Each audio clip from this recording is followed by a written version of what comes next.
Welcome to the Heat Ratio, where we bring you sports with an attitude. Here are your hosts, Tony Jigsaw Cotillo, Coach Dave Dixon, Pittsburgh John Coker, and the wild card, Mike Mataraki.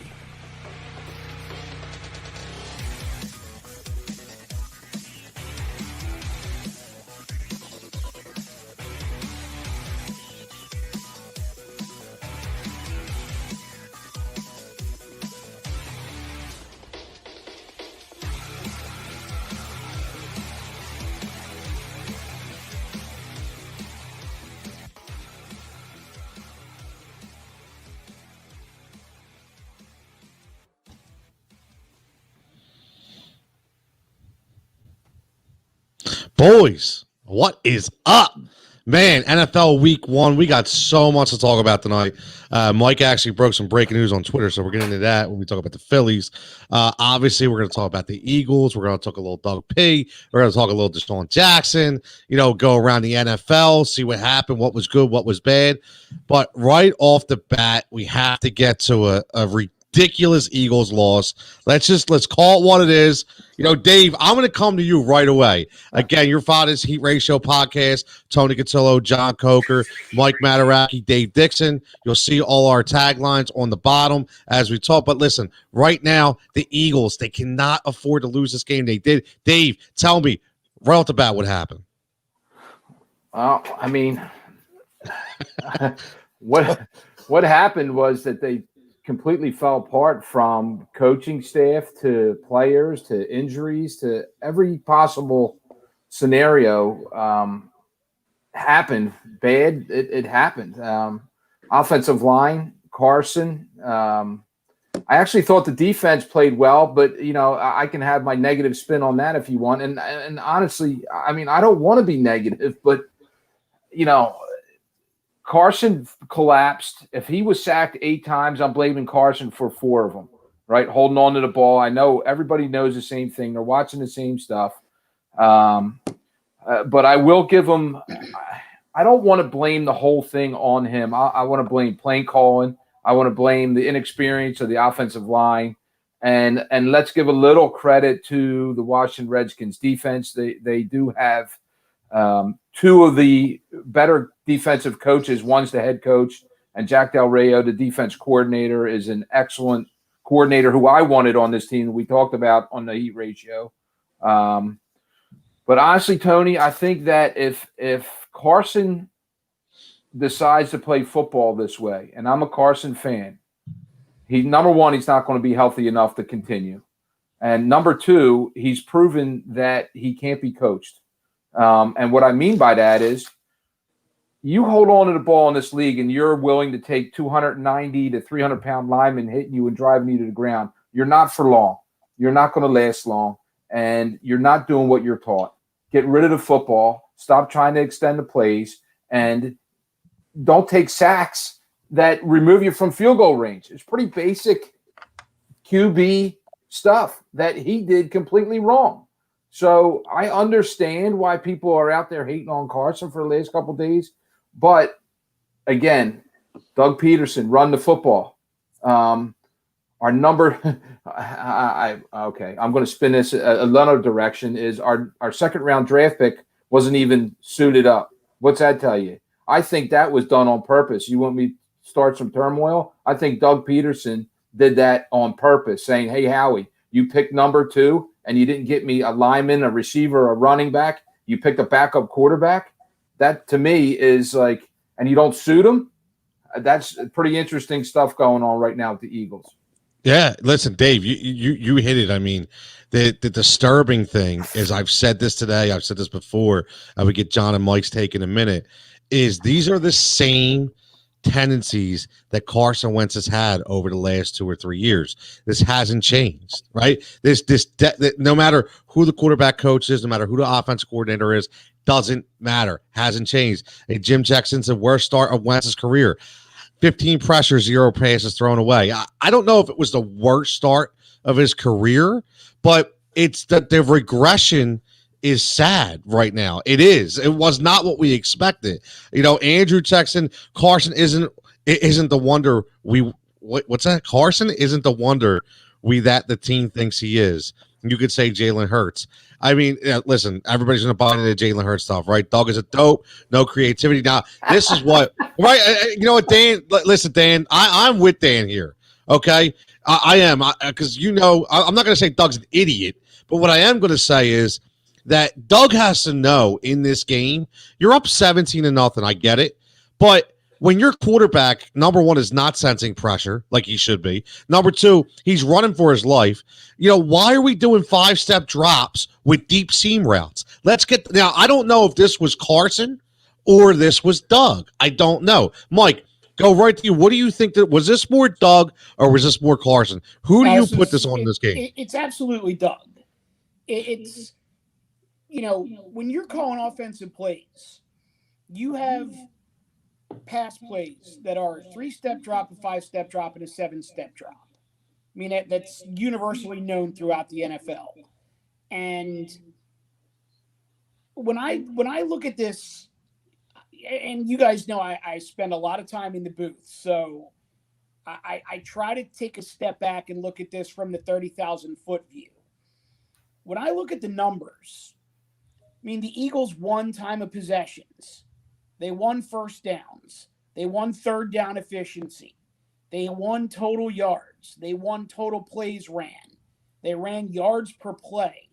They won passing yards. I mean, the only area that the Redskins beat them offensively was rushing yards, and it was 80-57.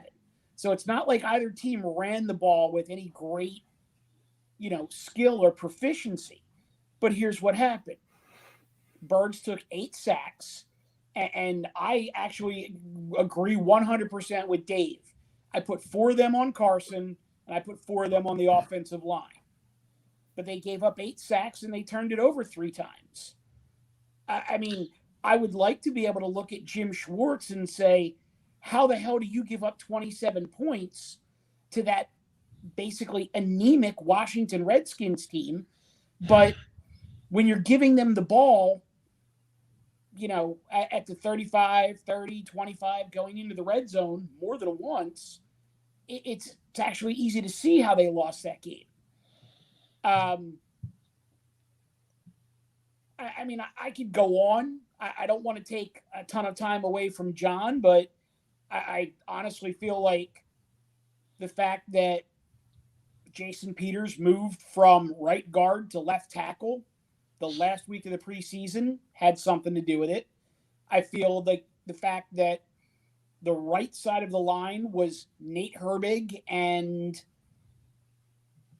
who was it? Jack Driscoll. Driscoll, Mailata, who started, right? And then it was Jordan Mailata. You had no Matt Pryor over there, no Lane Johnson over there, where was Matt Pryor on Sunday? Someone needs to explain that to me.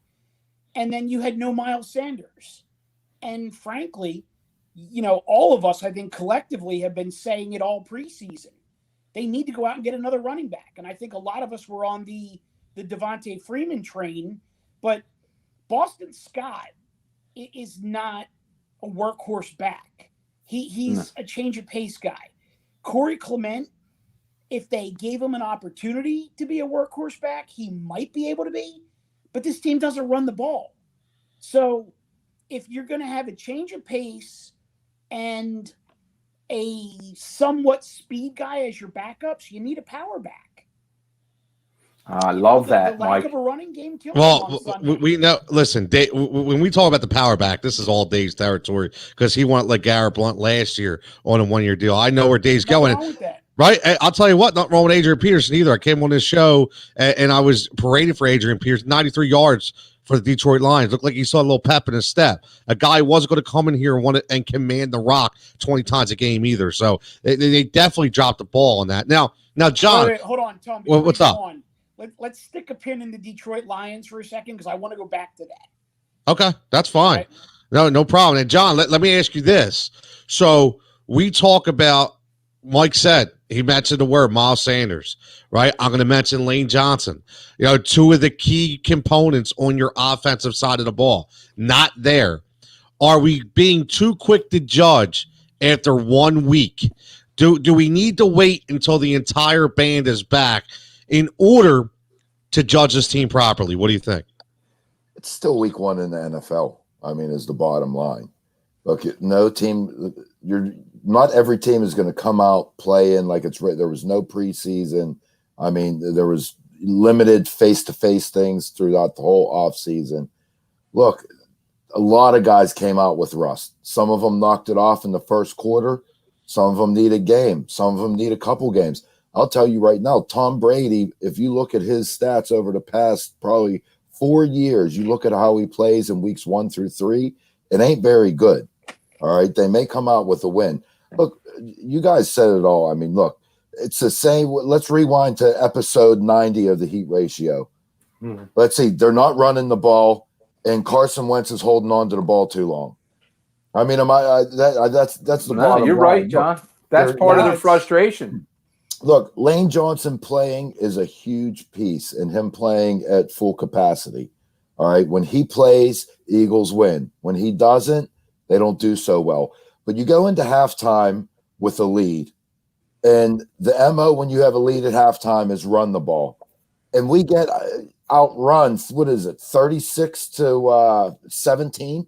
Mm-hmm. 17 carries, and you got a lead at halftime.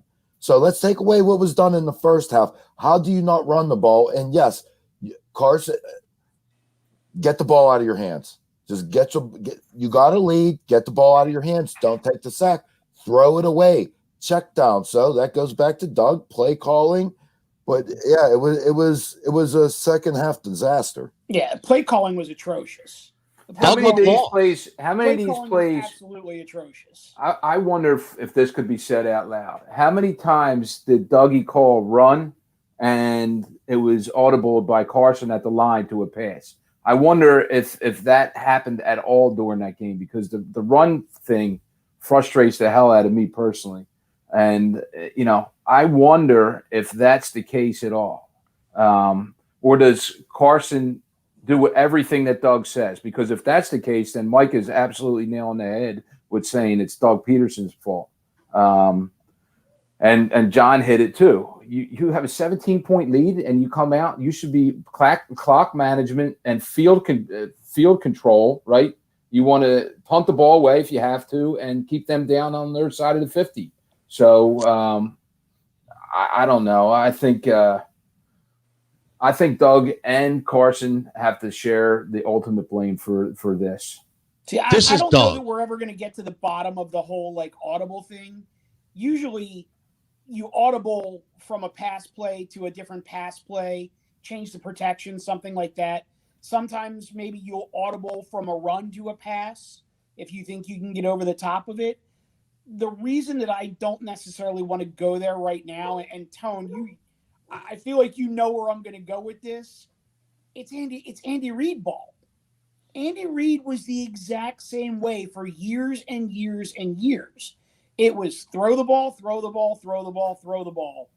And that's what Doug does. It's just throw the ball, throw the ball, throw the ball, throw the ball. You're right about that. But what I will contest is there were times where Big Red knew there were times to run. Okay, he did that prolifically with guys like Deuce Staley. There was games where he would show up and all of a sudden Deuce ran the ball 28 times. So he's starting running back. Right, but still, Mike, you have to. This is not Jay Gruden anymore, right? It's not Jay Gruden on the other side. This is what I keep saying, right? This is Ron Rivera. This is Jack Del Rio. Ron Rivera's a damn good coach, right? And again, Doug is going to show that he is small in certain spots now. Because guess what? I'll tell you what. If that's a Jay Gruden coach team, we probably don't lose that game. We lost, right? Am I right or wrong? I agree. I mean, I know hindsight's 20/20, but still, Jack Del Rio punched Doug in the mouth. That's what he did. And Doug had no friggin' answer whatsoever at all. As our buddy Phil Seifel checks in, Jack Driscoll, Jordan Mailata were not the big issue. Doug and Carson lost the game for the Eagles. I actually agree with that. I do. Dan's killing Doug tonight. Common sense and intelligence is what I'm judging. Our man Andre, the 4 horse of the bill. What's up? A-Bomb Namar, Andre. Don't forget, A-Bomb Namar. We better be ready. Kill is run all the time. Predictable. 17-7 is on the coaches. 14-7.5 is on the players. Just my opinion. Listen, I mean, we can talk about this all day. We can. The other thing that's concerning to me, though, is, and I want all your guys' opinions on this. Number one, I've been wrestling with this all day. We're asking, is it Doug? Is it Carson? Well, what about, is it Howie? And what I mean by that is, we just mentioned there's no depth at running back here.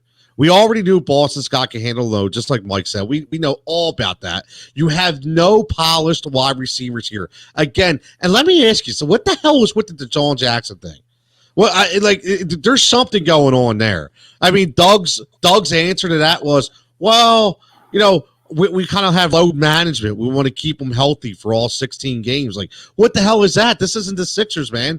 This is, you can't go and lose to an NFC East rival in week 1 and have your guy stretched on the sideline. He only played 54% of the snaps. I mean, I don't know. Mike, am I looking into this too much? I mean, what the hell is that? No, I don't think you're looking into it too much. I honestly feel like this entire week just went off the rails for the Eagles. I feel like it was, Rager's not going to play, and then all of a sudden Rager's going to play. But then Lane Johnson goes out, Miles Sanders goes out. Like, Doug doesn't know what type of plays he's going to run, what type of scheme he's going to run. And then all of a sudden they go up 17-0, and Doug puts it in cruise control thinking, okay, well, it's the Redskins. I got this. I've done this how many times? And even if you don't want to run the ball with Corey Clement and Boston Scott, call a few 3-step drops, throw some quick slants. I mean, Dallas Goedert got targeted 9 times. Zach Ertz got targeted like 4. So and then there's reports coming out before the game that Zach Ertz and Howie Roseman had an altercation at practice during the week, and then they had another altercation on the sideline before the game. Like, what the hell's going on with this team? Alligator arms. I'm telling you. Do you blame them? That was for who, for what? Well, listen, Mike, I said the same thing. I said, listen, this is a product, again, of you don't have a long-term deal. Nope. Right? So you're thinking, am I going to go across the middle, get my head strung out here? And these guys won't even commit to me? For who, for what? Oh, that was Ricky Waters all over that. All over that. Absolutely. But, let's get to a couple positives. And Dave, I'm bringing you right into this because I've been asking this question. I was watching some film, watched some things, and I'll tell you what. Darius Slay, as advertised. Darius Slay had a tremendous game. He locked in on Terry McLaurin. Okay, Scary Terry did nothing. I think Scary Terry scared himself. In 50 snaps, he was only targeted 5 times, 3 catches, 30 yards, a 77 passing rating to McLaurin, who had 10 catches for 255 and 2 TDs against the Eagles last year. So are we looking at the real deal here, Dave? Well, I think he played a great game. Darius Slay did a really nice job for us. And overall, I mean, I'd have to say that the defense played well. I think Geary played a really decent game at middle linebacker for them. Again, though, I know you want to say with the positives, and that's fine, but I'm not looking too much into playing against Haskins and the offense of the Washington football team. You said it right. I'm proud of you. You said it right. You got it right. So, I mean, that's hard to say, but I think that the defense did okay. Obviously this week is a much bigger test, and we'll see how we do. But you touched on something earlier, if you don't mind me going into, about where the state of the Eagles are at with Howie Roseman and all those other things. I have a lot to say about that. And that I've been discussing this for years, is that our ability to get talent in here and evaluate talent as the free agent and as the draft picks, we are not good. And our Eagles football team is in jeopardy of being average for years because of the depth that we have at multiple positions and the picks that we have. We just let go of Rasul Douglas and Sidney Jones. Sidney Jones was a second-round draft pick that tore his Achilles that we decided to draft anyway. Right there and then, the owner of the Eagles should have, whoever made that decision, they should have been fired on the spot. I said it day one. I said it when he was drafted, and whatever. If we can see it from where we're sitting, they have to be able to see these things. And their offensive line depth is horrendous right now. Their running backs, their receivers. You said J.J. Arcega-Whiteside. Did he have a catch? Did he have a target? No, he was invincible. So you look at our linebackers, our defensive ends, our defensive backs. Howie Roseman should be hung out to dry right now. Wherever there's riots, Howie Roseman should be in the middle of those riots right now.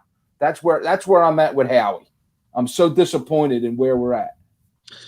Listen, I'm with you, man. I've been saying this before. I mean, Dan's agree. Howie, yes, for sure. Long term is scary.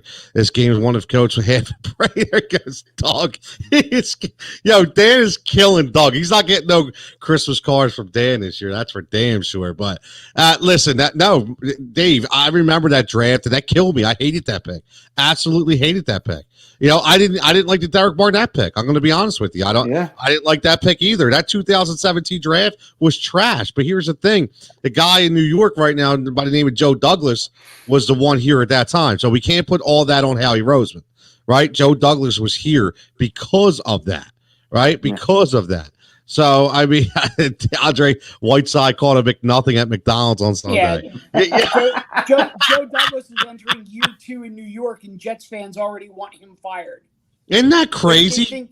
They think that everything that happened in Philly was smoke and mirrors. It might have been. It might have been. Exactly. It might have been lightning in a bottle. But you know what, Dave? Here's a good. Dan says Jonathan Williams should have been the pick, right? I mean, listen, this is how you set a franchise back.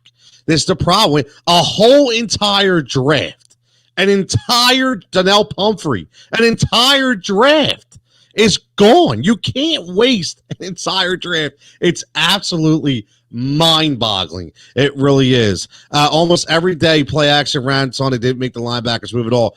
Linebackers aren't going to move on play action if you haven't established the run. Come on. You have to establish the run. That's the problem.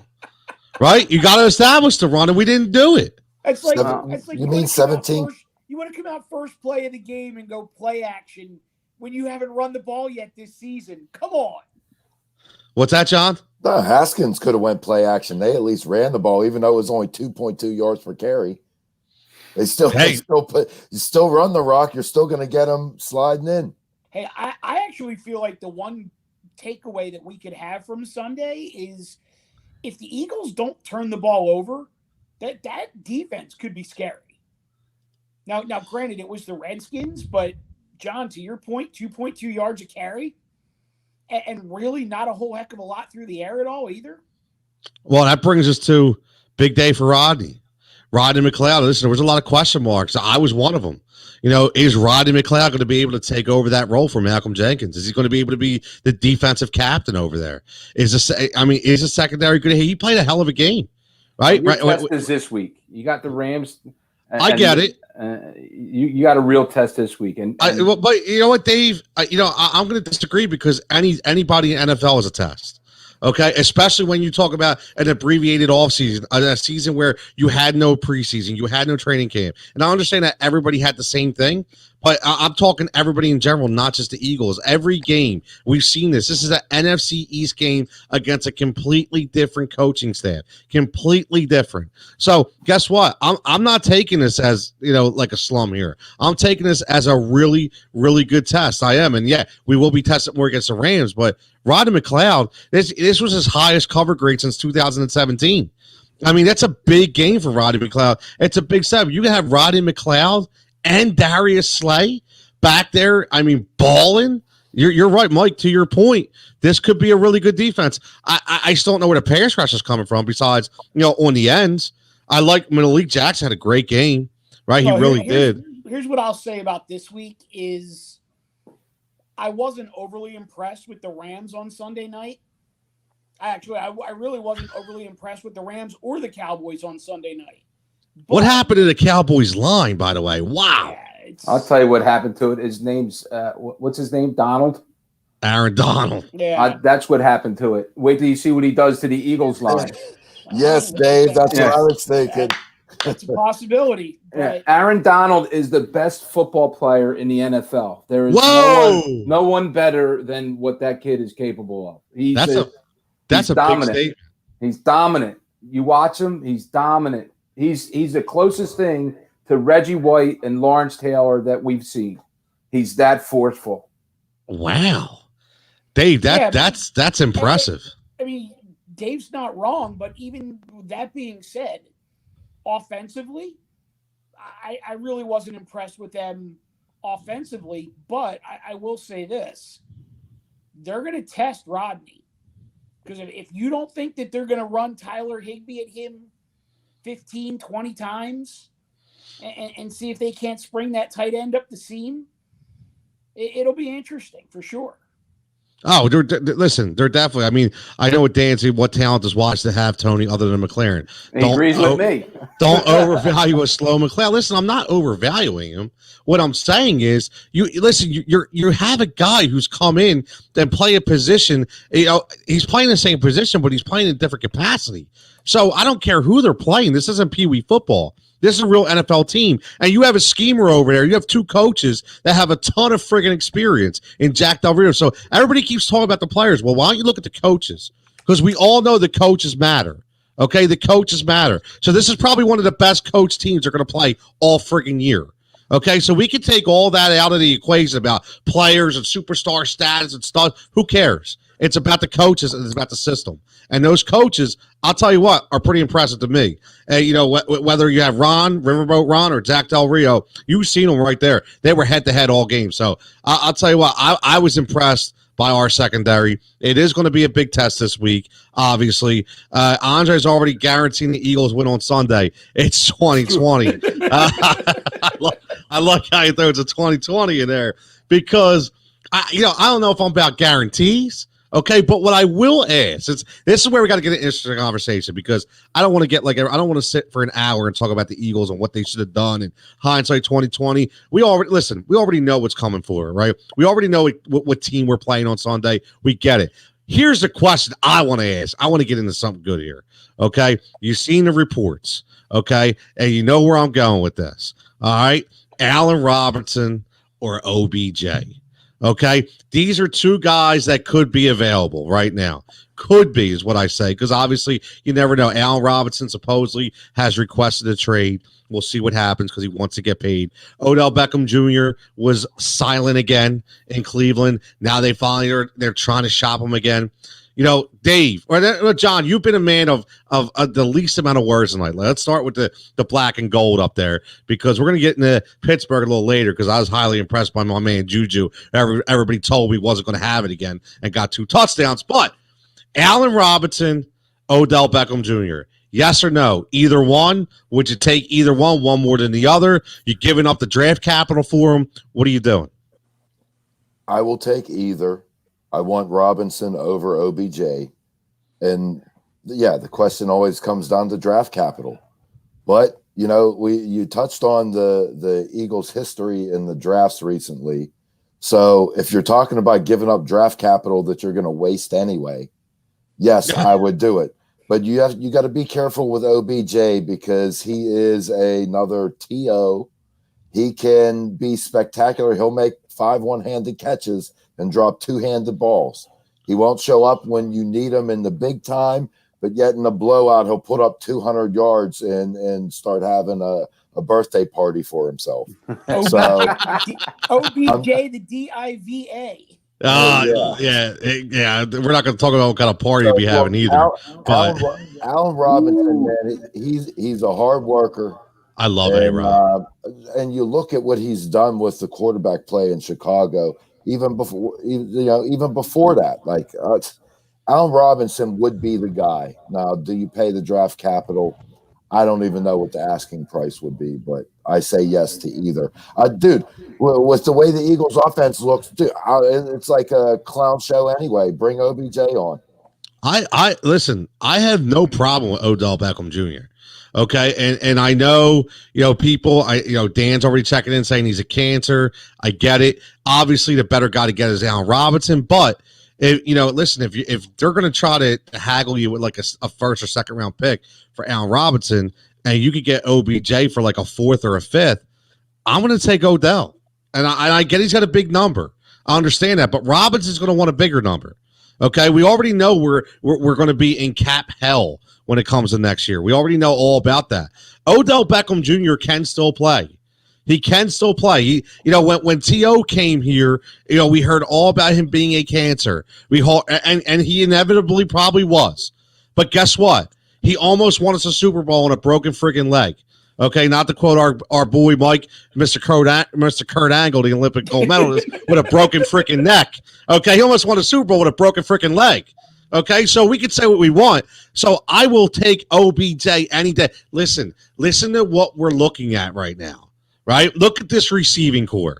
I mean, what are we looking at, boys? It's trash. It's garbage right now. Absolute garbage. Jalen Reagor, listen, maybe he's good. I don't know. Okay, but he had a good play, a decent game, maybe. Okay, again, against Washington. I don't know. Let's see what he does, but Carson needs somebody. I finally figured it out. Carson needs somebody, and he can't be the guy. McNabb was able to be the guy with guys like James Thrash and Todd Pinkston. I don't think Carson can be the guy. I think Carson needs a guy. Am I right, Mike? What do you think? Or Dave? Okay, Dave. Does Carson need a guy? Yeah, I mean, listen, they've already showed us with the right ingredients, this recipe works with Doug Peterson and the right parts around him. They've already proven that they can do it. The right ingredients are not there right now. Unfortunately, I hate to say it, but I'll take both of those receivers. I don't care if we give away next year's whole draft pick. We suck at drafting anyway. So give me both of those receivers. Now, obviously, I'm kidding about giving away all next year's draft, but I'm tired of saying let's hold on to the draft picks and not get free agents when we don't do a good enough job with our draft picks. So we lost on Amari Cooper. We lost on Mika Fitzpatrick. It looks like, where's Clowney at? Did he even line up for a team last night or the other day? Tennessee. He signed Tennessee. So we lost another. He looked like trash too, by the way. I would say give him a couple weeks to get his legs under him. He'll be killing people soon. But I mean, I'm tired. Don't tell me that we can't get these guys because we're worried about giving away draft picks. Don't do that. No, you can't. We could definitely get these guys, and either one of these guys is a total upgrade under everything that we have. Andre says we don't have enough strip clubs in Philly for OBJ. He will fit. Yeah, he definitely would fit in the ATL a lot better. That's for damn sure. Okay, but real fast, Mike, go to you in a second. Two different types of athletes. OBJ is right. I agree. I'm just talking about from a mental aspect. Go ahead, Mike. I was going to say, I think there's two factors here.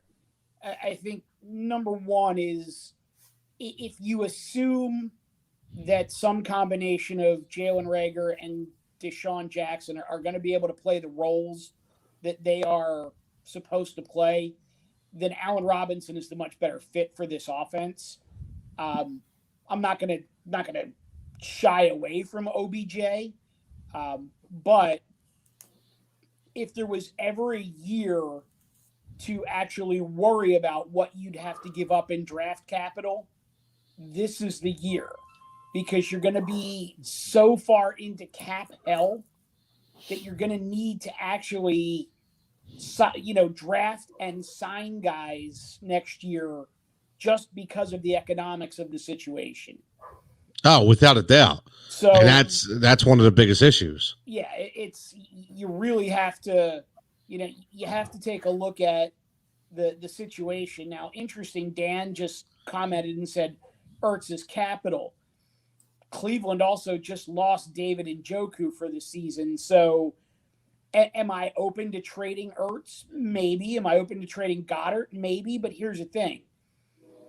Right now, you're kind of in a position of strength if you offer a trade, because they've made it clear they don't want OBJ around, or OBJ doesn't want to be there. So if you're offering a Zach Ertz to Cleveland for Odell Beckham Jr., and it's a number gotta two. be Odell Beckham Jr. plus. Yes. I either want a draft pick back or I want another player. No, I agree. And Ertz, Dan took the words right out of my mouth. I was going to bring that up because Ertz isn't going to sign here, fellas. It's over. That ship has passed. I did not want to sign him anyway. No disrespect to Zach Ertz. I love Zach Ertz, but he's getting to be that number 30-year-old age. Okay. And Mike, you've talked about it. We have a ton of a ton of contracts coming up. We already have cap hell in front of us, and we can't afford to take a 30-year-old tight end and pay him $18 to $20 million like Austin Hooper is getting. So we can't do that. So why not use him and dangle that carrot, right? We already know that there's issues. Listen, Zach Ertz turned the contract down 2 years ago, fellas. 2 years ago. If he turned it down 2 years ago, he's going to turn it down again. He wants to be the highest paid tight end in football. That's what he wants. That's why he's not getting the deal. And I'm not paying him that way. I'm not. Dallas Goedert looked phenomenal. Now, I get it was only 1 week. I get it with Dan, before you chime in. I know it was a Washington football team. I get it. But what I will say is he looked a little more mobile than he was last year. His routes were more crisper. His hands looked tighter, and he looked like he had an extra step. So maybe he wants it, right? Maybe he wants it more. And I'll tell you what, Howie Roseman was probably looking at that going, interesting. Maybe we do have the heir apparent. Am I right? So, John, OBJ, Zach Ertz, what more? Obviously, it can't be a straight-up deal. Okay, but Zach Ertz, is there a problem dangling Zach Ertz for a guy like Robinson or OBJ? Oh, no problem at all. That's what you do. That's the name of the game. You have an older player that's still worth something. You get rid of them and get an up and coming player or an equally better. Look, no doubt OBJ has his warts on his resume. You know what I mean? So, but to be able to get that type of talent and shed that salary, even though you're taking another one on, much younger, I don't know how much more Ertz has in the tank. So yeah, you definitely dangle it and you even push it a little bit. Yeah, if it's not OBJ, it's somewhere else for something else.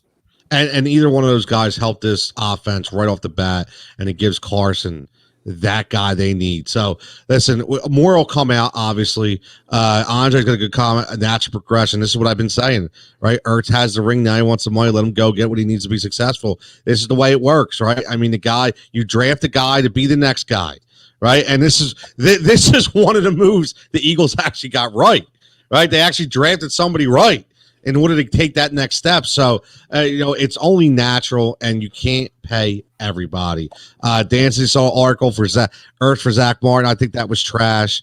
I seen that too. Sorry, I'm not trading them to the Cowboys. It's coming out. Cowboys will ask us what we're smoking on that one. Right, exactly. I know Blake Jarwin, it's terrible, tears his ACL. Lot of bad injuries in week one. Marlon Mack lost. But let's transition right now. We listen. We just talked for 38 minutes about the Eagles. We know what they have to do before we get to some Phillies talk and maybe even add some Sixers. NFL week one. I just want to go around real fast, guys. I mean, to me, it was I was so excited finally getting to watch it. I'm a red zone guy, right? So I had the Eagles up on the big screen. I had red zone on the small screen. Obviously, I was watching my fast team. By the way, finished number 2, boys, in the NFL Expert League. So I'm very proud to say that. John, I would have made you proud.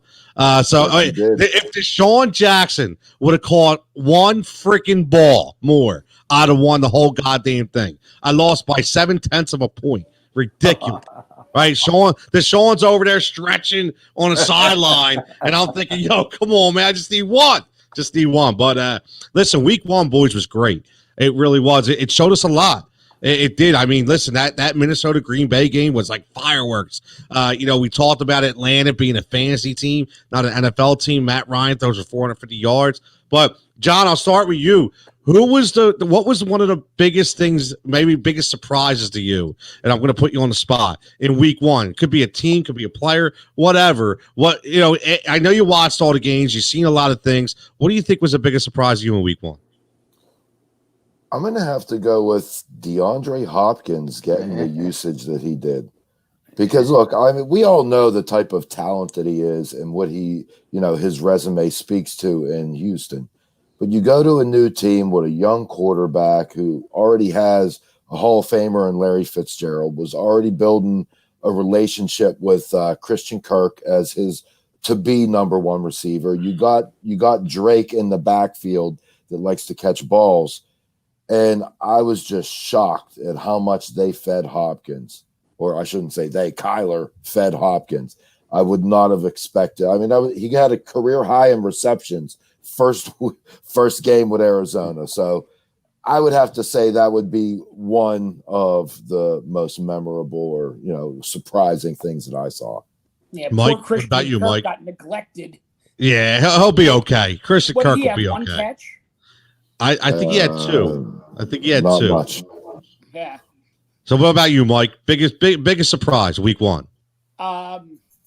Biggest surprise for me is holy shnikes. Aaron Rodgers looks like he's about 5 years younger. Wow. I mean, he was straight up slinging it. I mean, the fastball was there. He's throwing it all over the place. He's got some heat. He's putting the ball in windows. I mean, that Green Bay offense took them about a quarter to get rolling, but once they got rolling, man, Rodgers, he looked like he was 5-6 years younger.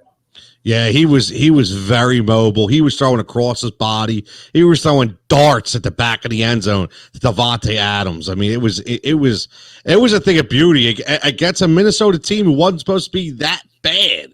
Right?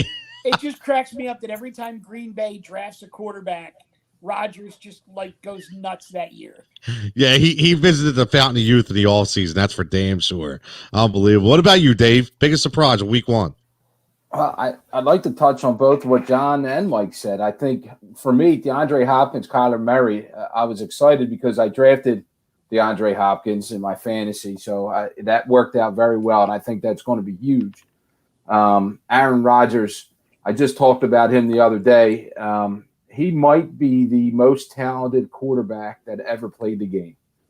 Overall, his mental game, his physical ability, he just might be that guy. I know he only has one ring. I get all that, but if you're molding and putting a brain in a quarterback and all that other stuff, the arm, the legs, whatever, building it, it turns out to be Aaron Rodgers, in my opinion. But I'll go to the Cleveland Browns and Baker Mayfield. He stinks.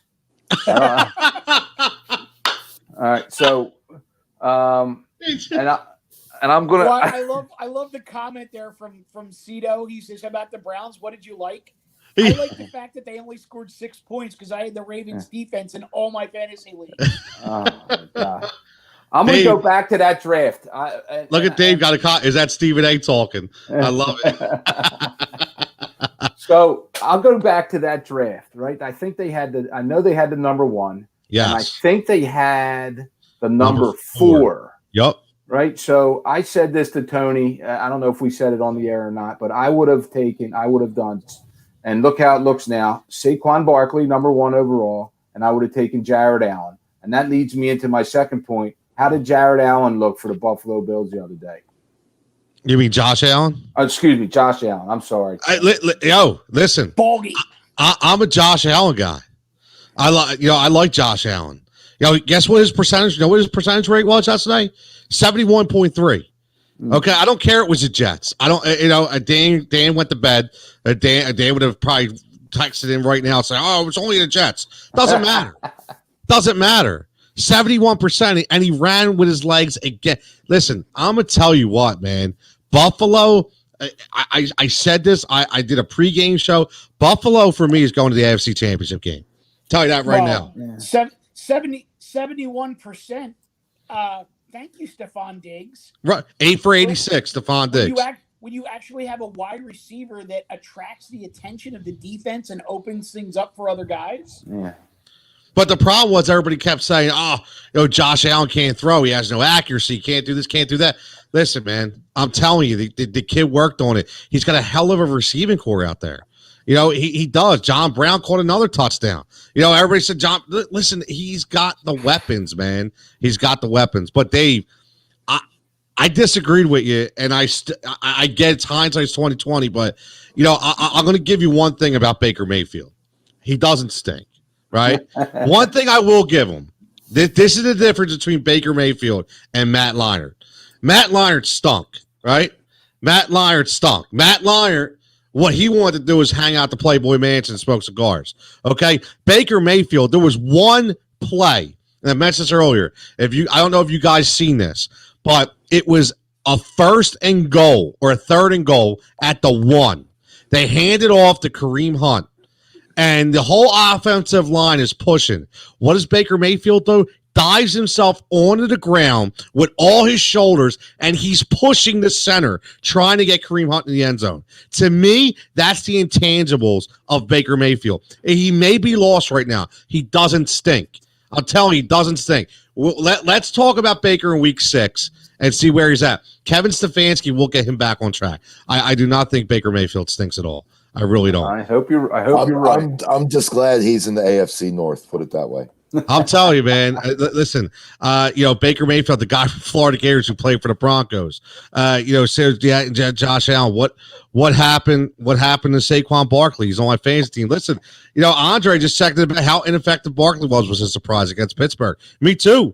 I'm waiting for one explosion. I think he had like -2 yards at one point, man. I don't blame Saquon for that at all. I blame the fact that I think everybody knew coming in that the Giants were going to pass block very well, but they weren't going to run block, and they ran into one of the better defenses they're going to see all year in the Pittsburgh Steelers.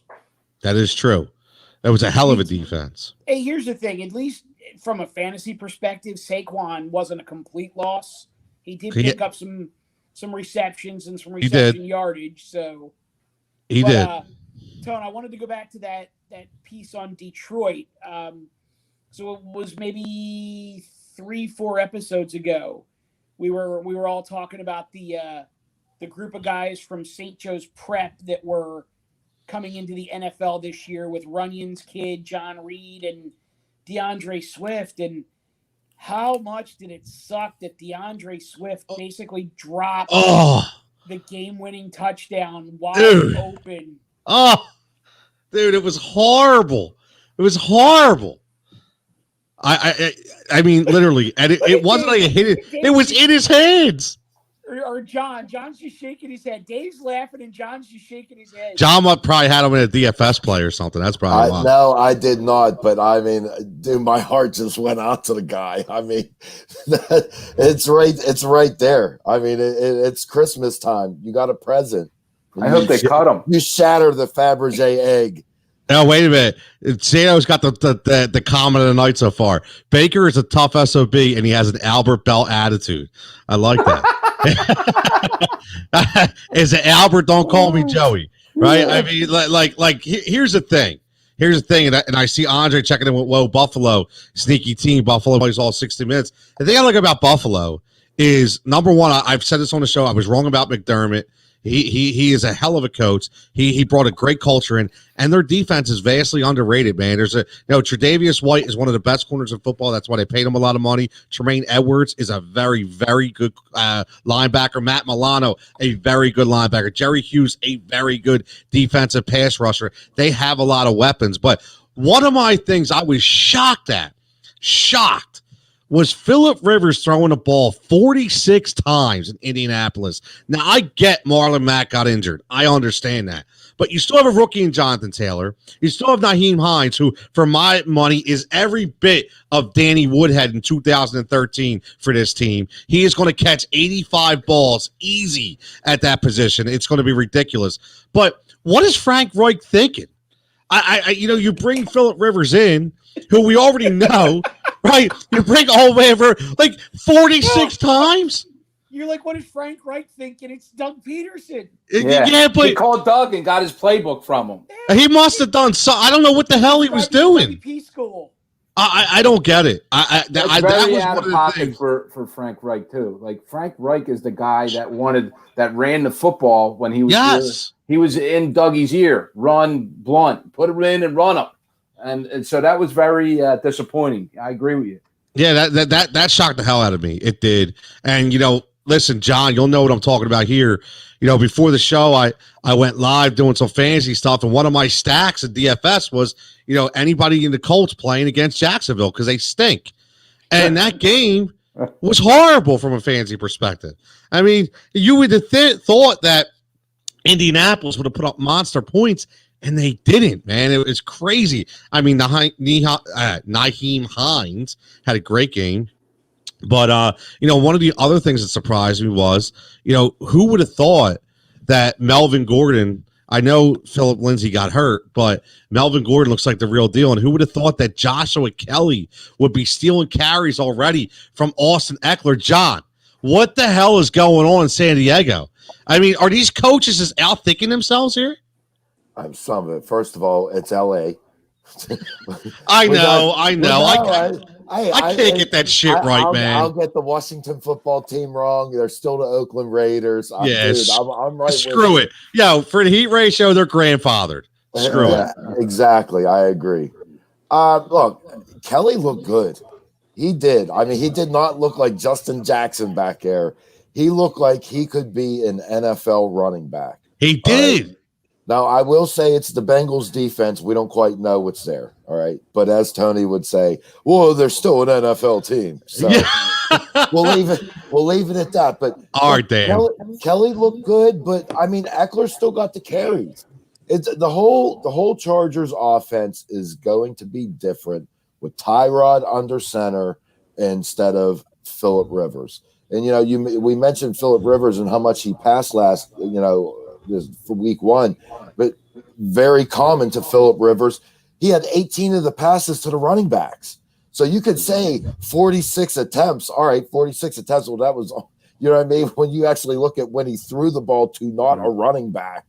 And that's kind of the difference where we'll see how much work Eckler is going to get in the passing game. Like, it's not going to be like it has been in the past years for the Chargers. You mean Philip Rivers doesn't mind to use the check down? He should call Carson and teach him how to do that.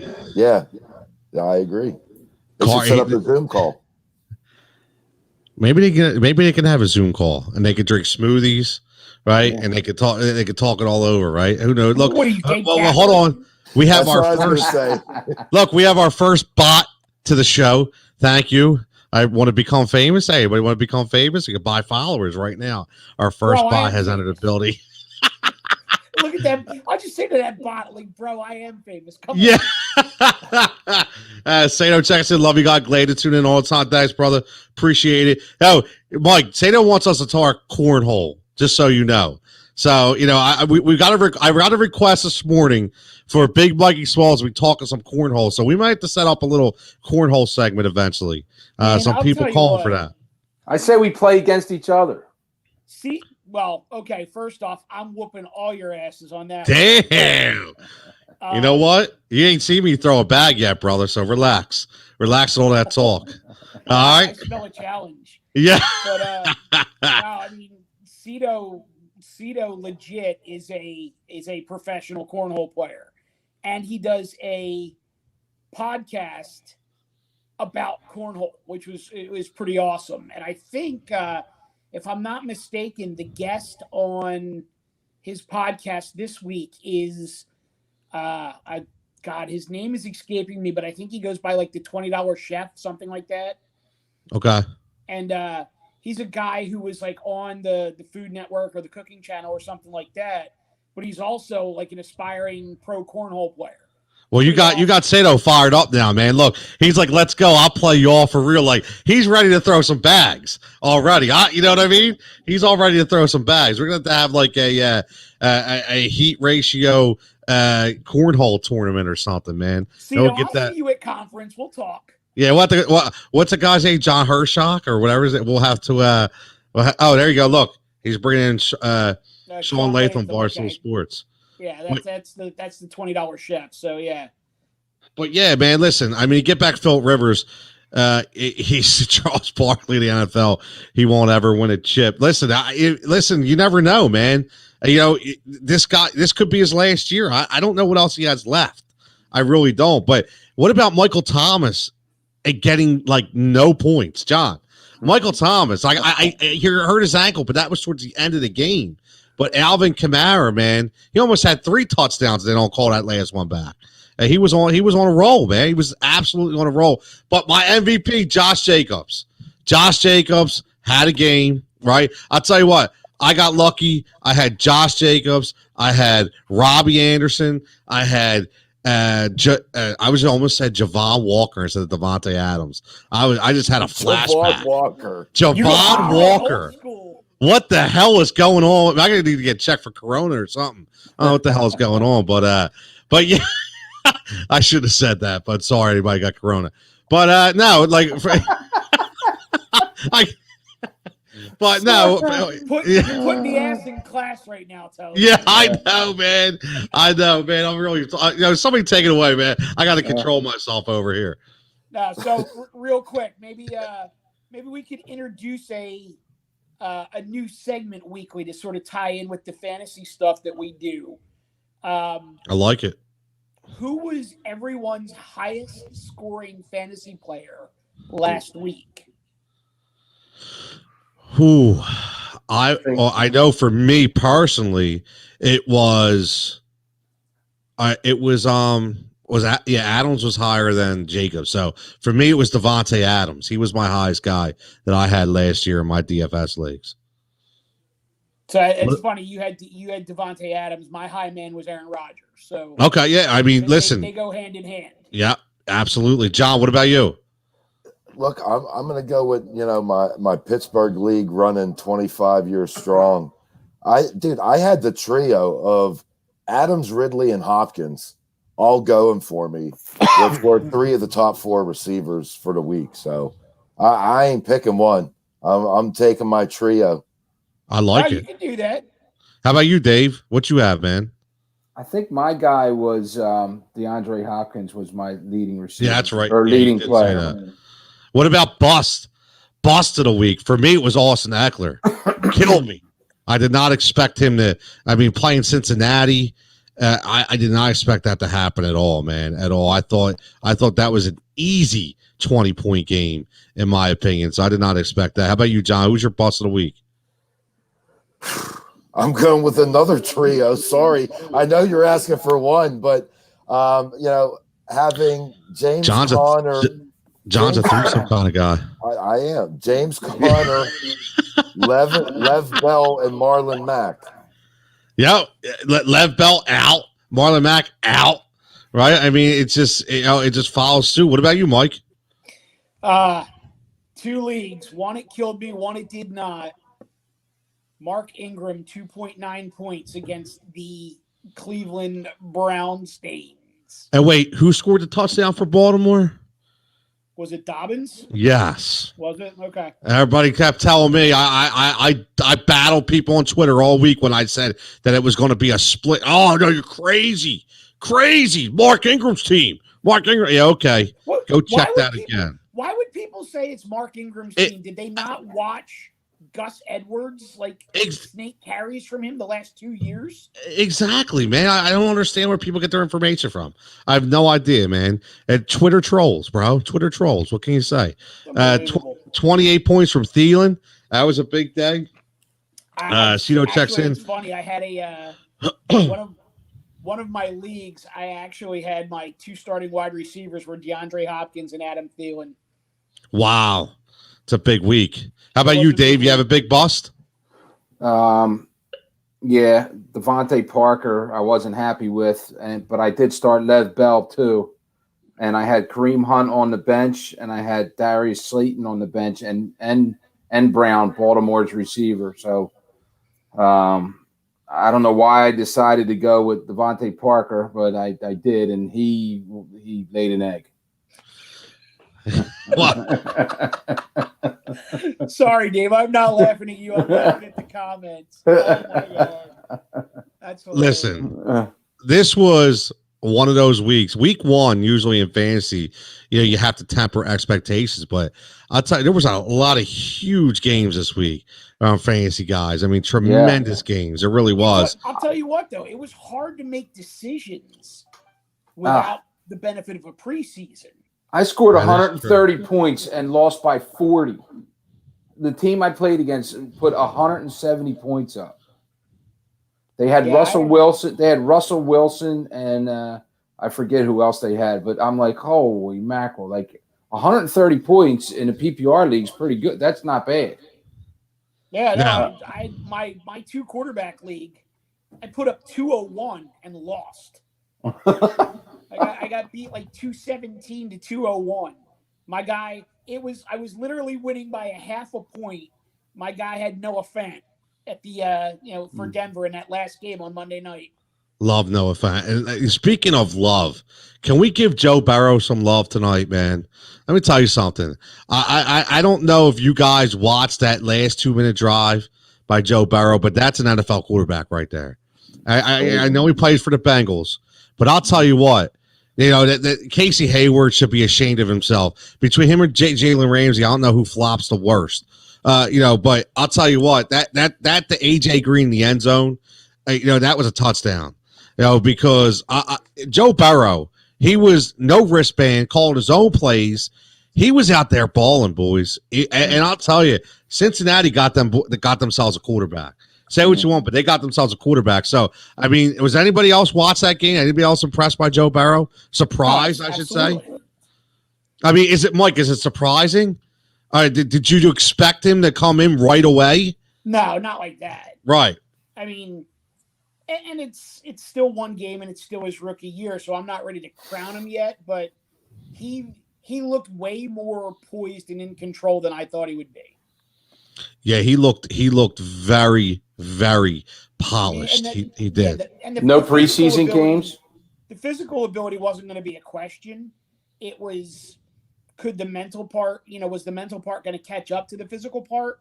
But I mean, right out of the gate, he seems fine. Now, what about when we talk about, and I know we didn't do a show because we decided to watch the game instead. CEH, man, Clyde Edwards-Helaire goes off for the Kansas City Chiefs in the first game of the NFL season. This is going to continue week in and week out. It really is. This is what this kid is. Andy Reid's going to fall in love with him. And I'll tell you what, whether you draft him on your fantasy team or not, he is going to be exciting. Well, I didn't realize he was so small and so compact. I really didn't. I thought he was a bigger back, but I was shocked. And I'll tell you what about on the flip side with Deshaun Watson and the Texans? I mean, you see what DeAndre Hopkins did. He sure would have been able to use DeAndre Hopkins in that game, wouldn't he? I mean, what the hell? We talked about what the hell O'Brien was thinking, with David Johnson, who did look better. David Johnson looked better. But I'll tell you what, man, that offense for Houston is completely different without DeAndre Hopkins.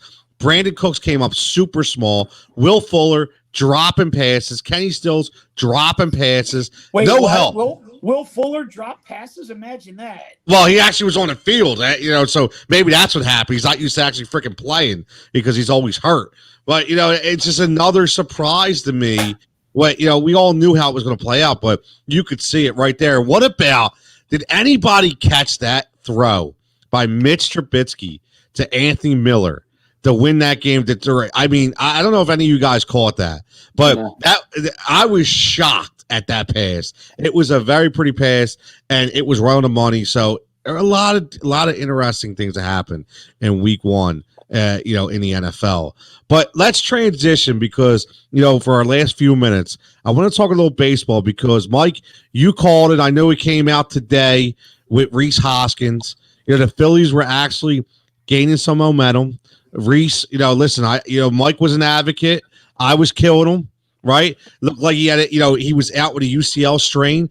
But is it right, Mike? Are we talking about Tommy John surgery for Rhys Hoskins? Yeah, I actually just posted something on social media right before the show started that only in 2020 could you lose a first baseman to Tommy John surgery in his non-throwing arm. It's the position on the field that throws the ball less than any other to Tommy John surgery in a non-throwing arm. But yes, they're going to do everything they can to avoid the surgery. But if he does have to go under the knife, it is in fact Tommy John surgery, the UCL. Wow, that sucks. That sucks because we all know, we're talking about money, right? We're talking about a contract. That was his. Listen, that was his shot, right? If he would have continued on the, on the path he was going to force their hand to get paid. I mean, they still control his rights for a couple of years. I mean, and he's still cheap, but this could be a 2-year injury. Yeah, I mean, that's the problem. Is that now, say he misses substantial time next year, now you're cutting into that time that he's controlled. But Phil's won, Marlins lost, so Phil's actually pick up a game, one of the games that they lost down there in Florida. So do they leapfrog them in the standings? Playoffs. Do they leapfrog them in the standings now, Mike? Not yet. I think they're tied at this point. Or the Phillies may have one more loss than the Marlins have games played or whatever. But it's just dumbfounding to me how the Marlins just have their number. Mm-hmm. That's crazy. And the kicker to me was watching the little bits and pieces of it that I did on Sunday and Monday. The Phillies know it. It's almost like they went out there and they played, they played that single game Thursday. They played the doubleheader Friday. They played Saturday. And when they lost the second game of that doubleheader on Friday, and then, came back out and won another big one on Saturday, I think that was it. They packed it up. They're like, we got a couple more days in Miami here. We have no idea who's going to throw for us. So, we're good. Listen, it's all going to be about the bullpen, man. Right? That's what's going to live or die, for this team. If they live or die, is going to be on this bullpen. I don't understand why they are not using Jojo Romero in a starting role at this point. Role? I understand they transitioned him to the bullpen this year, but the guy's been a starter all throughout his minor league career, and he's one of the few guys right now that's healthy and throwing gas. Why not give him another shot? Yeah, especially right now. I mean, it's not like Eflin setting the world on fire, right? So, you don't know what's going on with Wheeler. Yep. Now you don't know what's going on with Spencer Howard. Yeah, it's another one. So, I mean, this is a team that's going to make the playoffs, and they're going to wind up pulling up to the stadium in an ambulance to start the playoffs. Like the Ghostbuster car. It's the weirdest thing. It's like the Philly curse or something. Like Wheeler loses his fingernail pulling his pants up. Tommy John in a non-throwing first baseman's arm. I mean, what? You can't make this stuff up. It's the oddest stuff I've ever heard in my life, and so I feel like they're jinxed. Like Philly teams and injuries. Like, what's going on here? Yeah, it's listen, 2020. Andre said it earlier. We've all said it. It's just such a really weird year. Mm-hmm. It really is. There's no other way to dice it up. So let's get out of here on this, boys. Let's talk about. I know it's only Tuesday, okay, but we're not going to be. We transitioned from Monday to Tuesday because we like to watch Monday Night Football. So this gives us a chance to break down the entire week. But let's go predictions. We got to throw them out there next week. Eagles, Rams, do they win? What's the score? We don't have to go by betting lines right now because they're going to change drastically, probably because of who plays and who starts. Lane Johnson says he is going to play. In what capacity? I'm not sure, right? Have no idea. But I'm going to be first. I'm going to say the Eagles lose. I hate to say it. I think the Eagles start off 0-2. I think that they're not going to get this line together enough. I still don't think this is fixable. If Miles Sanders plays, I still think they're going to be very cautious with him if he plays at all. And I think there's something going on with Deshaun Jackson. So I'm not comfortable. I'm going to say the Eagles lose. I'll say 24-13. I'm going to go 24-13. Dave, what about you? What do you got for next week? Lost 28-7. Wow. I thought I was bad. We're like, that's a big time loss, 28-7. I'll tell you what, if it's 28-7, we're going to have some serious issues. I mean, either way, we're lost serious issues, but that's going to be a hefty score. What about you, John? What are you thinking? I'm going 27-24 Birds. Week 2 is too often it's a reversal of week 1. So I think as bad as things kind of ended up for week 1, I think the Eagles pull. Even though, all of a sudden you see what happened week 1 both ways. No, I'm going Birds, man. We're laughing at Andre's con 2020, like mistaking the Pittsburgh clock for a Walmart. I love it. Mike, what do you got for this score, man? Well, I will say this. It is real difficult for a West Coast team to play a Sunday night game and then fly to the East Coast and play a 1 o'clock game on Sunday. I am a big believer in what John said that way too many times you see teams in the NFL start 1-1, and it's literally just a flip the script of what happened the week before. So as much as I think it's going to be a tight game, I got to go with the Birds. I'm going 28-24 Eagles. I like it. So it's exactly the way we're dialed up right now. It's me and Dave against John and Mike. So we will have to see. And Andre checks in. He's going Birds 24-16. So it looks like a lot of scores in the 20s. We'll see what happens.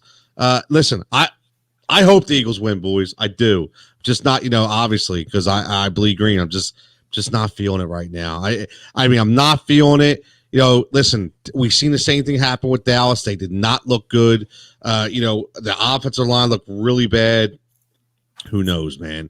It's 2020. Anything could happen. We just need Carson to get right. We really do, man. I'll be honest with you. That's the number one thing. Carson, and it's not health. Now it's his physical attributes that have to come back, man. We really need that. Mental health. Yeah, listen, a lot of people struggling out there with mental health now. You got that for damn sure.